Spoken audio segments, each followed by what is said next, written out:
Being a woman is tough. Women of Excellence with Janae Hill encourages, equips, and empowers women with real solutions to real issues.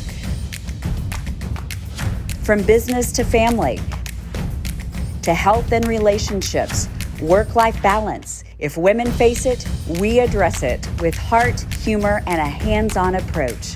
Women of Excellence, where laughter meets tough love as we do life together.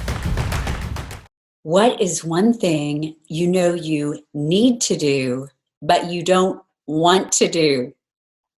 Hi, I'm Janae, and this season on Women of Excellence, we are walking through my book, Diary of an Unbroken Heart, Simple Keys to Complex Change. As we've been rolling through this book, we've talked about step one, key one, making the choice to do something different. Oftentimes, we give up our power because we say, I can't do that right now. I can't do it. I just don't have enough time. No, I choose not to. We forget that when it comes to our life, we have a choice, and that means we have the power to decide. I encourage you to think about what you are ready, willing, and able to choose to change. And that if you're going to choose to change, there were 3 things you need along with that. That means commitment. Commitment is involvement, so no one else can do the change for you. You need courage. Courage is being afraid and doing it anyway. The third thing that I shared that we need are companions. Who are those people who will walk along with us? In key 2, we talked about beliefs, those convictions, those things that we trust that may be helping us be our best version of ourselves, or they may be hindering us. Maybe you believe that you're not good enough. Perhaps you believe subconsciously that things will always be this way. But I challenged you to write out your beliefs and identify if they were helping you or hindering you. And then we looked at the people we surround ourselves with. Are they uppers? Meaning, are they people that spur you on? They speak truth in love. They challenge you to be your best. Or are they downers? And the downers don't have to be people who are negative. It could be people who are just taking you away from those goals that you want to reach. Or maybe they're neutralizers. They're not really uppers or downers, but they are taking up space in your life. And then last session, we talked about those small changes that if you commit to small, consistent steps over time, those will turn into big, sustainable changes. Today, we are going to talk about getting comfortably uncomfortable. When you hear the term comfortably uncomfortable, I'm guessing that the phrase that comes to mind is getting out of your comfort zone, and that is correct. But let me ask you this. How in the world can you expect different things out of life if you're not willing to put any new things into life? For instance, I was working with a small business owner, and this was through kind of some leadership coaching. And she is a single mom. She had been through a really bad stretch personally, just a lot of different stuff that had happened. And because she was fighting fires, dealing with all of that stuff personally, she had let bills pile up, pile up, pile up, pile up. I mean, literally, she had an office that was just stacks of mail that hadn't been gone through. So then she was back in the game. Her personal stuff was at a much better place, and she was ready to grow her business.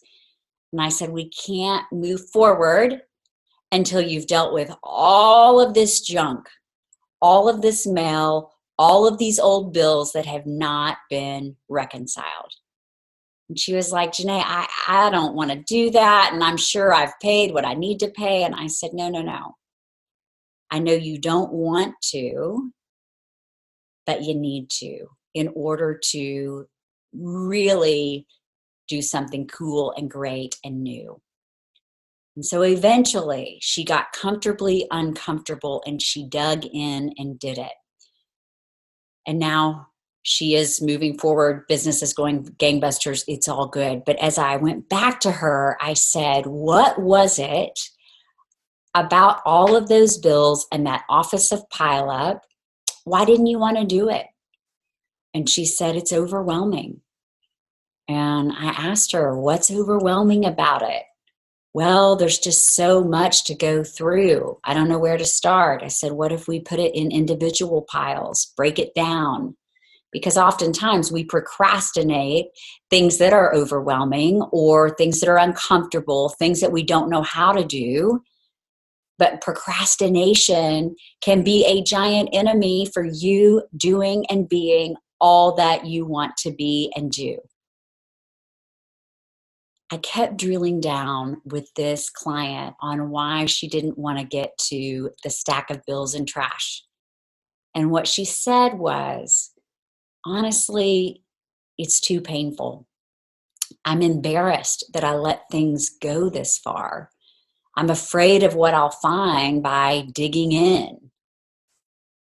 She was letting fear from things in the past and some present situations keep her from great things in the future. Fear, if you make a little acronym, is false evidence appearing real. Anytime I'm dealing with someone who has fears, I also have fears, by the way, I encourage us to look at best case scenario, worst case scenario. In her situation, I said, best case scenario, you are able to pay all of these bills, you go through it, you get organized, best case. Worst case scenario, there's maybe creditors coming after you. You've got some bad news that you'd overlooked with the business while you were dealing with this stuff personally. But even with that worst case scenario, are you going to lose your life? No, but what if I lose my license? Okay. We talked through each of her fears and how we could overcome them. Because she was all up here with this false evidence, letting a mountain of stuff behind her dictate what could be in front of her. And I'm guessing maybe you're doing that too. Now, what you need to do but don't want to do may not be a stack of bills. It may be that you've committed to getting healthy and you need to join a gym or figure out what foods you're going to eat. And that can be very overwhelming. And so go back to my step from last week where I took you through a process where you can go from where you are now to where you want to be and listing all of those small steps that you could take. But in order to get where you want to be, you've got to get comfortably uncomfortable. It does not take courage to stay the same and stay where you are. But it absolutely takes courage to choose to change. The enemy, the devil, comes to steal, kill, and destroy. That's John 10:10. So all of the things that the Lord has in store for you, the enemy would like to see them not happen. For example, when I was a little girl, I loved performing. I would spend hours standing on our fireplace hearth, pretending to be singing and speaking in front of thousands. And I mean, it was my audience was my stuffed animals. But guess what? The enemy, the devil, he didn't want to see those gifts used for positive purposes. He instead would love to see my gifts used for not great purposes. And for a long time I did. If you've read my book, Diary of an Unbroken Heart, you know that there were times that I used my gift of performing to pretend to be someone I wasn't, in hopes that people would like me. Now, as I'm talking about the enemy and the devil, some of you may not even know if there is a God, if there's an enemy. This may be all very foreign to you, and that's okay. But I would just like to ask you to explore it for just a minute. What does it look like when things have been going pretty well, or you want to make changes and it seems like there is something fighting against you? I believe that's spiritual warfare. That's another topic for another day. But let's go back to our verse, John 10:10. The enemy comes to steal, kill, and destroy. So he loved to see me using my gifts not for positive purposes. But there's a second part of that verse. The second part says, I, the Lord, have come to give you life and life abundantly. And so what's super cool is that while the enemy may have bad plans for us, the Lord has great plans. He doesn't want to just give us life. He wants to give us abundant life. Now, some pastors are into the prosperity gospel and that's what abundance means. But I believe that abundance means the best life you can have on this side of heaven. And for me, that doesn't come from money. The abundant life that I have now is so much greater than I ever imagined I would get to have. And guess what?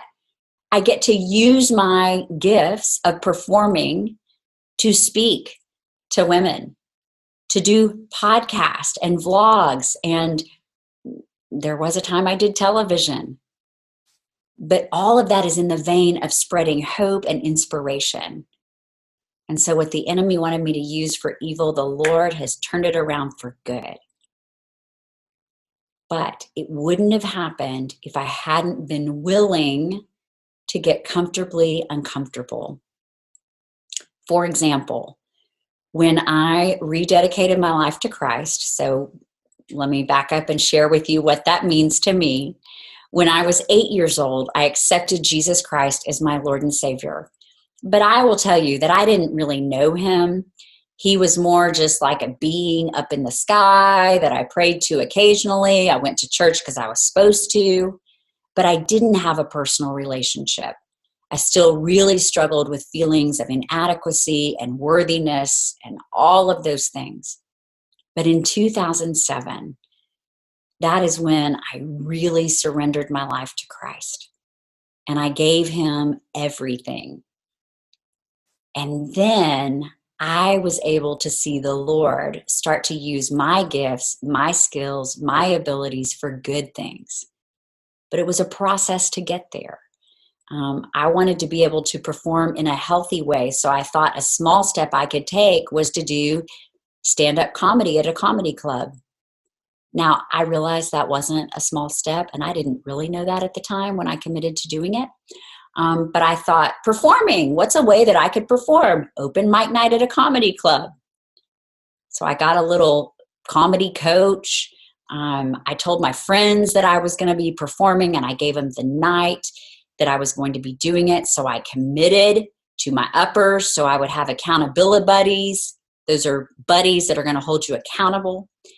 And next thing you knew, I was performing stand-up comedy at this comedy club.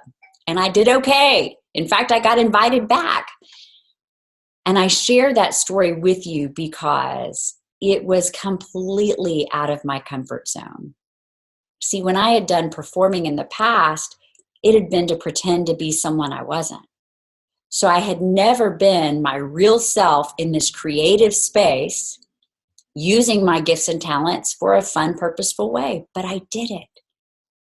And even looking at my fears associated with that, because I did get very afraid. What if people don't like me? What if I'm booed? What if I forget my jokes? But as I went through each of those what ifs, I went through my process of best case scenario, I'll do great. Worst case, I can walk off the stage. But I'm still going to be alive. It will still be okay. And I'm guessing that whatever you're needing to do to get comfortably uncomfortable, fear of something is stopping you somewhere. And so My challenge for all of us this week, figure out what that thing is that we need to do to get comfortably uncomfortable. For me, the thing I need to do, my husband and I are in a fairly new community, or it's new to us. We moved here about a year ago. And I don't really have a ton of friends in this community. And so the small thing I need to do to get comfortably uncomfortable is schedule dates with potential friends. So that's what I need to do. The second thing I want you to do is look at why you have been putting it off. I need to schedule dates with potential friends, but why I've been putting it off, I can say I'm too busy. But the fact is, I've been choosing to focus on other things because I'm afraid of rejection. What if they don't like me? What if they don't even call me back? All of these what ifs. So what do you need to do? What is stopping you? Why aren't you doing it? And the third thing, look at best case scenario of each of those fears that you have. It's going to be okay. As Nike says, just do it. So what's one thing that you're going to do to get comfortably uncomfortable so that you can step into the amazing things that the Lord has for you? And I would challenge you to commit that action to a good friend, one of your uppers. Put a deadline on it. So for instance, I'm going to reach out to 2 people and try to schedule friend dates by the end of the month. I'm committing that to you guys. We're all in this together. So I've got 2 weeks to do it. What are you going to do? Who are you going to commit to? And then I can't wait for you guys to report back. I want to close with a short story. Years ago, I was working with a woman who was so incredibly talented. I mean, this gal, she had just beauty inside and out. She was well spoken. She had a giant history behind her of all of these professional accolades. And she really wanted to be a subject matter expert in a field. Well, if you think of subject matter experts, they are often the ones that you see when the news is doing a story on the topic. They've often written books. They are often speaking. This woman had a paralyzing fear of being on camera. And I said, why don't we just get one of my camera guys? You and I can go in a room one-on-one. We can just film a couple of things and I can show it back to you in a safe environment, talk to you about what we did well. We had our date scheduled and it was the morning of, and she canceled. And she said, Janae, I just can't do it. And as I drilled down into why can't you do it, she said, and I mean, this woman is older than I am. I'm not going to tell you how old I am, but let's just say she's older than me. But what she said is, when I was a little girl, I had these big dreams. And my mom told me I probably wouldn't ever be good enough for those big dreams to happen. And she said, so I just can't get in front of a camera. And I said, no, you are choosing not to. And that woman has since gone on to a very private life. Maybe she's happy, I don't know. But that to me is an example of someone who chose not to get comfortably uncomfortable and step into the great things that God has. The enemy comes to steal, kill, and destroy. He would love for you to play small. He would love to keep you stuck in where you are. But the Lord has come to give you life and life abundantly. But we have free will on whether or not we're going to walk into it. So, what are you going to do to get comfortably uncomfortable? Be specific, get a deadline, and commit to someone. And I can't wait to hear what you've done. Because if we always do what we've always done, we'll always have what we've always had. So we have to get comfortably uncomfortable. If you like what you're hearing, please share this with a friend. And follow me at Real Janae Hill on Instagram, Facebook, Twitter, and YouTube.